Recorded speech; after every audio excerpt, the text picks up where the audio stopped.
በዛሬ ቪዲዮ የማሳያችሁ የአማርኛ ስርዓተ ነጥቦችን የኮምፒውተር ኪቦርድ በመጠቀም ወይንም ኮምፒውተራችሁ ላይ እንዴት አድርጋችሁ እንደምትጽፉ አሳያችኋለሁ ማለት ነው። ልጽፉ የምትችሉ ማይክሮሶፍት ወርድ ላይ ሊሆን ይችላል፣ አዶቢ ፎቶሾፕ ላይ ሊሆን ይችላል።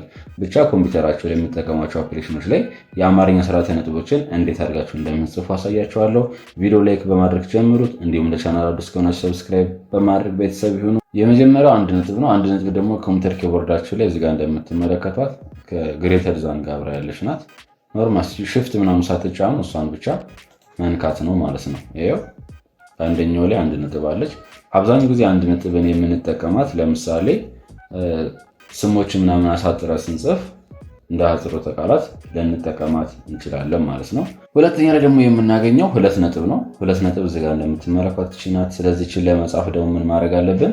ሽፍትን መጀመሪያ ትጫናላችሁ፣ ሳትለቁ ይሄኛውን መጫን ነው ማለት ነው። ከርሰሩ እንደምትመለከቱት ይሄው ሽፍት ተጭኛለሁ። ከዛን ይሄኛው ስጫነው ሁለት ነጥብ በዚህ መንገድ ጽፎልኛል ማለት ነው። ሶስተኛ ላይ የምናገኘው የአማርኛ ስርዓተ ነጥብ ማን ነው? ነጠላ ሰረዝ ነው። ነጠላ ሰረዝን ደግሞ ለመጻፍ ምን ታደርጋላችሁ? መጀመሪያ ይሄኛውን እዚጋ እንደምትመለከቱ የላንጉጅ ኪቦርዳችሁን እንግሊዝ ከነበረ ምን ታደርጉታላችሁ? አማርኛ። ከዛን አማርኛ ካደረጋችሁ በኋላ ቀጥታ ይችኛዋን ስትጫኗት ነጠላ ሰረዝ ይጽፍላችኋል ማለት ነው። ይኸው ጽፎልና እዚጋ እንደምትመለከቱት። አራተኛ ላይ የምናገኘው ድርብ ሰረዝ ነው። ድርብ ሰረዝን ደግሞ ለመጻፍ ምን ታደርጋላችሁ? መጀመሪያ ኮምፒውተራችሁ ላይ ያለውን የላንጉጅ ኪቦርድ እንግሊዝ ከነበረ ምን ማድረግ አለባችሁ? አማርኛ። ከዛን እዚጋ ኪቦርድ ላይ ስትመጡ ይችኛዋን አማርኛ ካደረጋችሁ በኋላ ይችኛዋን ከዛን ይሄን መጫን ነው፣ ይሄኛውን ማለት ነው። ይኸው እንደምትመለከቱት ጽፎልኛል ማለት ነው። አምስተኛ ላይ የምናገኘው የአማርኛ ስርዓተ ነጥብ አራት ነጥብ ነው።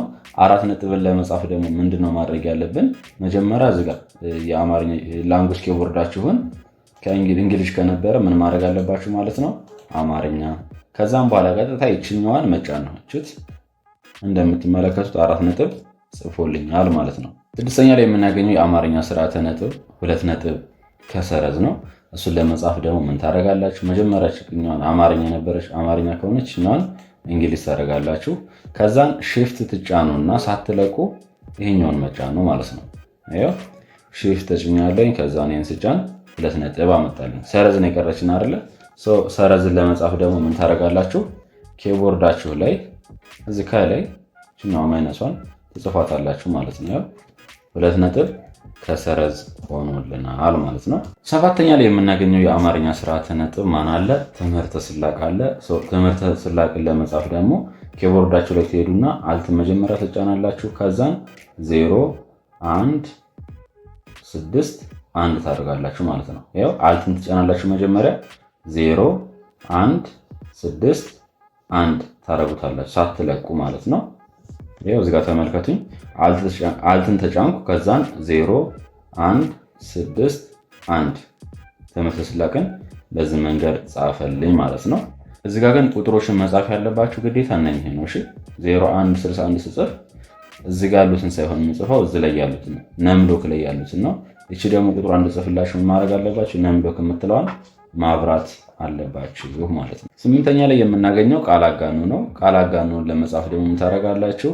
ሽፍትን ትጫኑና ሳትለቁ አንድን ቁጥር መጫን ነው። ያው ሽፍት ጫናለሁ፣ ከዛ አንድ ቁጥር ጫናት ቃል አጋኖ ይጽፍልኛል ማለት ነው። ዘጠነኛ ላይ የምናገኘው ጥያቄ ምልክት ነው። ጥያቄ ምልክት ለመጻፍ አሁንም ሽፍትን ትጫኑና ሳትለቁ ይሄኛውን መጫን ነው። ሽፍት ጫናለሁ፣ ከዛ ጥያቄ ምልክት።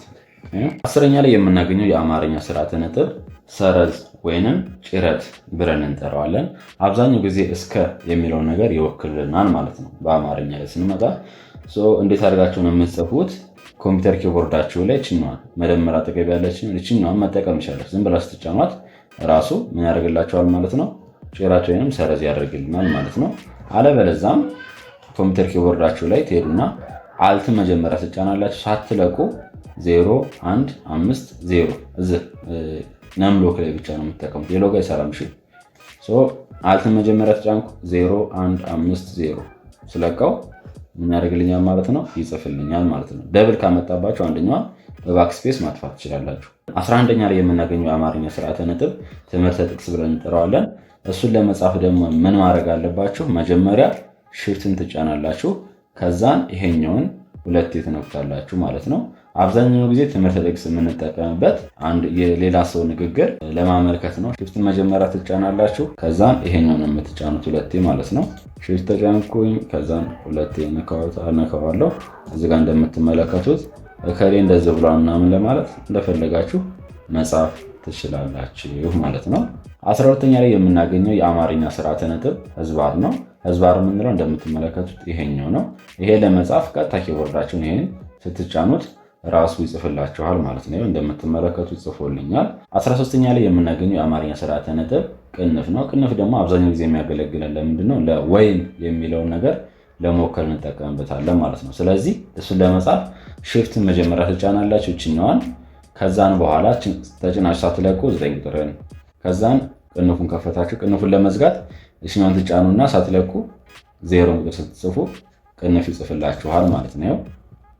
ሽፍት ተጫንኩኝ 9 ከዛን 0 ላይ ያለው 9 እና 0 ጻፍኩበት ምክንያት ምንድነው? ከላይ ቅንፍ መክፈቻውና መዝጊያው ስላለ ነው ከላይ። በዛ አጋጣሚ ግን የአማርኛ ፊደላቶችን ኮምፒውተራችሁን ለመጻፍ ከተቸገራችሁ ይህን ቪዲዮ መመልከት ትችላላችሁ። ከአስከፈ እንዲሁም የአማርኛ ዲቃላ ፊደላት የሚባሉትን ሁሎቹንም ስለጻፍኳቸው መመልከት ትችላላችሁ። የዛሬ ቪዲዮአችን ይሄን ይመስል ነበረ።